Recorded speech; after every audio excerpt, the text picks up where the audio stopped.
ರಾಯಚೂರು ಜಿಲ್ಲೆಯ ಲಿಂಗಸ್ಗೂರು ತಾಲೂಕಿನ ಹಟ್ಟಿ ಪಟ್ಟಣದಲ್ಲಿ 15 ದಿನಗಳಿಗೊಮ್ಮೆ ನೀರು ಬಿಡಲಾಗುತ್ತಿದೆ. ಪುರಸಭೆ ಅಧಿಕಾರಿಗಳಿಗೆ, ಜನಪ್ರತಿನಿಧಿಗಳಿಗೆ ಅದೆಷ್ಟೇ ಹೋರಾಟ ಮಾಡಿ ಮನವಿ ಸಲ್ಲಿಸಿದರೂ ನೀರು ಸರಿಯಾಗಿ ಒದಗಿಸುತ್ತಿಲ್ಲ. ಅಲ್ಲದೆ ಕಲುಷಿತ ನೀರು ಕೊಡುತ್ತಿದ್ದಾರೆ ಎಂದು ಜಿಲ್ಲಾಧಿಕಾರಿಗಳಿಗೆ ಮನವಿ ಪತ್ರವನ್ನು ಸಲ್ಲಿಸಿ ಕ್ರಮ ಕೈಗೊಳ್ಳದೆ ಹೋದರೆ ಮಾರ್ಚ್ 6ರಂದು ಪುರಸಭೆ ಮುಂದೆ ಹೋರಾಟ ಮಾಡುವುದಾಗಿ ಎಚ್ಚರಿಕೆ ನೀಡಿದ್ದಾರೆ.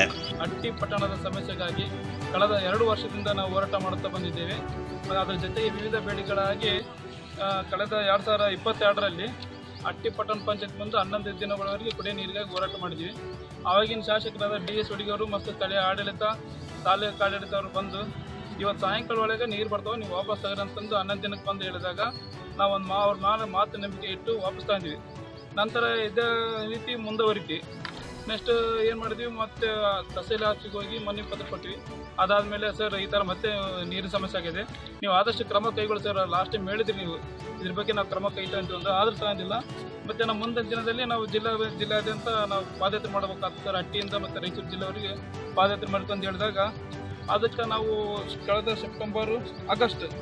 ಆಗಸ್ಟ್ ತಿಂಗಳಲ್ಲಿ 3 ದಿನ ಪಾದಯಾತ್ರೆ ಮಾಡಿದ್ವಿ. ಜಿಲ್ಲಾಧಿಕಾರಿ ಗಮನಕ್ಕೆ ತರಬೇಕಂತಂದು ಜಿಲ್ಲಾಧಿಕಾರಿ ಖುದ್ದಾಗಿ ನಮ್ಮನ್ನು ಕರೆದು, ಇಲ್ಲ ನಾವೇ ನಿಮ್ಮ ಹತ್ರ ಬರ್ತೀವಿ, ಬಂದು ನೀರಿನ ಸಮಸ್ಯೆ ಬಗೆಹರಿಸ್ತೀವಿ ಅಂತ ಹೇಳಿದಾಗ ಅವ್ರ ನಂಬಿಕೆ ಇಟ್ಕೊಂಡು ನಾವು ವಾಪಸ್ ತಿರ್ಗಾ ಹೋದ್ವಿ.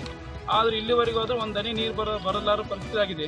ಹೆಂಗೆ ನೀರಂದ್ರೆ ಒಂದು ಕುಲಸಿತವಾದ ನೀರು ಬಿಟ್ಟರೆ ಪರವಾಗಿಲ್ಲ, ಪೂರ್ತಿ ಕುಲಸಿತ ವಾತಾವರಣದ ನೀರು ಬಿಡಕತ್ತಾರ. ಅದಕ್ಕಾಗಿ ನಾವು ಮಾರ್ಚ್ 6ರಂದು ಹಟ್ಟಿ ಪಟ್ಟಣ ಪಂಚಾಯತ್ ಮುಂದೆ ಉಪಸತ್ಯಾಗ್ರಹ ಕೊಡ್ಬೇಕಂತ ನಮ್ಮ ಸಂಘಟನೆ ತೀರ್ಮಾನ ಮಾಡಿದ್ವಿ ಸರ್.